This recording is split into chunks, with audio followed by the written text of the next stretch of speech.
জয় গুরু। পরম প্রেমময় শ্রী শ্রী ঠাকুরের চরণে আমার শতকোটি প্রণাম। আর আপনাদের প্রতি প্রত্যেককে জানাই রানন্দিত জয় গুরু। আজকে আমি একটি আলোচনা প্রসঙ্গ করব, সেটি হচ্ছে বিবাহিত মেয়েদের ব্যাপারে।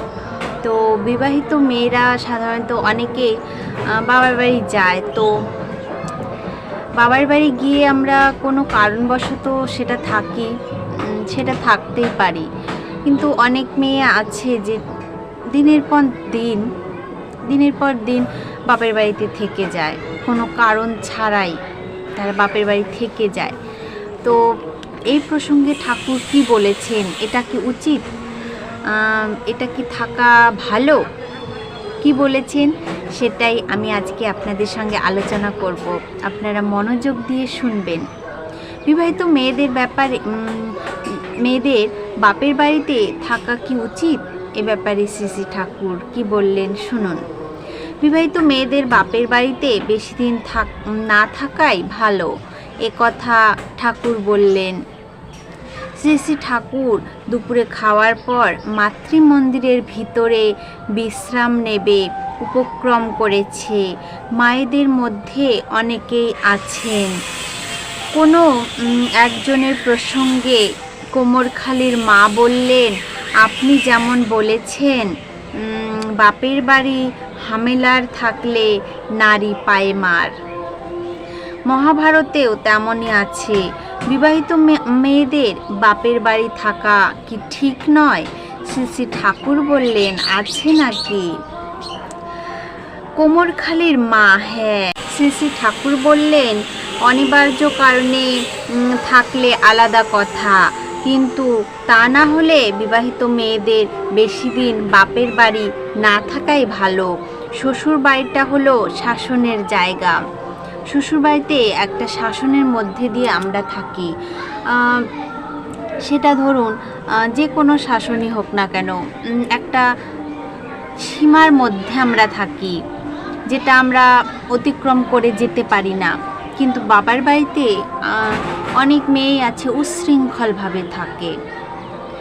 অনেক মেয়ে আছে যে বাপের বাড়ি গেলাম, 1-2 মাস থেকে গেলাম, সেটা থাকা একদমই উচিত নয়।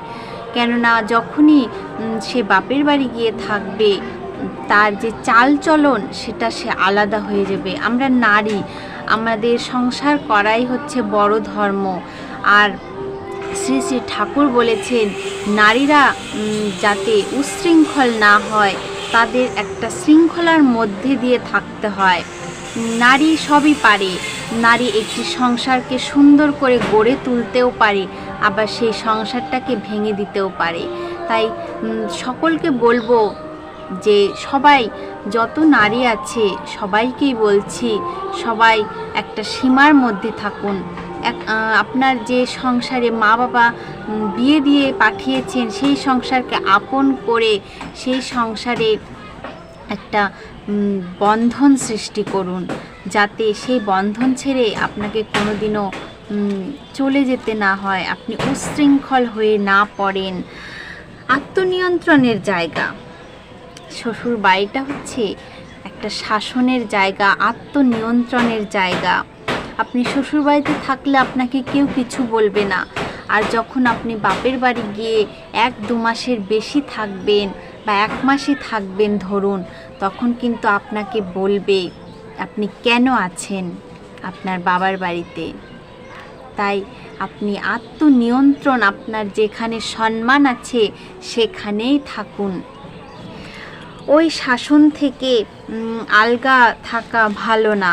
তাছাড়া মেয়েদের একটা মস্ত কাজ হলো স্বামীর সংসারে সকলকে সন্তুষ্ট করে চলা, সকলের সেবা করা। শ্বশুর শাশুড়ি, স্বামী, সন্তান, সবার সেবা করাই মেয়েদের একমাত্র ধর্ম। খুব মনোযোগ সহকারে নিয়মিতভাবে এ কাজ না করলে অভ্যাস নষ্ট হয়, সাধনার ব্যাঘাত ঘটে, পরিচয় ঢিলে হয়ে পড়ে। সংসারের প্রত্যেকের রকম সকম চাহিদা, পছন্দ ও ব্যক্তিত্বের সঙ্গে যদি নিবিড় পরিচয় না থাকে, তাহলে কিন্তু সেবা দিয়ে মন জয় করা যায় না। তাই দীর্ঘকাল অনুপস্থিত থাকা ভালো না। এরপর শ্রী শ্রী ঠাকুর বললেন, কোমরখালির মা যেমন করে রামায়ণ মহাভারত ভগবত ইত্যাদি পড়ে, তোরাও যদি তেমনি পড়িস, আলাপ আলোচনা ও চর্চা করিস, তাতে একটা কাজ হয়। তোদের দেখা দেখি ছেলেমেয়েরাও শেখে। এরপর শ্রী শ্রী ঠাকুর এক এক করে অনেকের কাছে জিজ্ঞাসা করলেন, কার কার বাড়িতে রামায়ণ মহাভারত আছে, কার কার বাড়িতে নেই। পরে আরও বললেন, এসব বই সবার ঘরেই থাকা দরকার। সংসারের খরচ বাঁচিয়ে তোরা এই বইটা ঘরে রাখতে পারিস। নিজেরা যদি পড়াশোনা করিস, ছেলেপুলেদের বলেছেন, নিজেরা যদি পড়াশোনা করিস, ছেলেপুলেদের আর মারধর করে পড়াতে হয় না।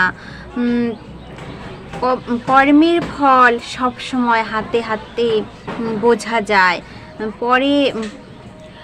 পূর্বে হয়তো তার কিছু ভালো করা আছে, তার ফলে এখন হয়তো সুখে স্বাচ্ছন্দ্যে আছে, আবার তখনকার অপকর্মের ফল হয়তো পরে দেখা দেবে। সুতরাং বলা যায়, কর্মানুযায়ী ফল ফলবেই, সে আজই হোক বা কালই হোক। তাই আমরা এই জন্মে যে কর্ম করে যাব, এই জন্মে যদি সেই ফল নাও পাই, পরের জন্মে ঠিক পেয়ে যাব। আগে যদি আমরা ভালো ফল করে আসি, এ জন্মে নিশ্চয়ই সেই সুখ স্বাচ্ছন্দ্যটা আমরা উপভোগ করতে পারবো। আর যদি আগের জন্মে কোনো খারাপ কাজ করে আসি, হয়তো সেই জন্মে শাস্তি না পেলেও এই জন্মে পাবো। তাই মেয়েদের যেটা বলছিলাম, যেটা শ্রী শ্রী ঠাকুর বলেছেন, মেয়েদের বাপের বাড়ি না থাকাটাই ভালো। কারণ বাপের বাড়ি থাকলে মেয়েরা উচ্ছৃঙ্খল হয়ে পড়বে, তারা শাসনের মধ্যে থাকে না। মা বাবা বিয়ে দিয়েছেন তোমাকে সংসার করতে, তুমি সেটাই মন দিয়ে করো, এতেই দেখবে তোমার সংসারের ভালো হবে। আর তুমি স্বামীর ঘরে যে সম্মানটা পাও, সেই সম্মানটা ঠিক বজায় থাকবে। আজকের ইষ্ট প্রসঙ্গ এই পর্যন্তই। আবারও আসবো নতুন কোনো ইষ্ট প্রসঙ্গ নিয়ে। কালকে ষষ্ঠী, সবাইকে শুভ ষষ্ঠীর, শুভ শারদীয়ার অনেক অনেক শুভেচ্ছা। আপনারা সবাই ভালো থাকুন, সুস্থ থাকুন। জয় গুরু।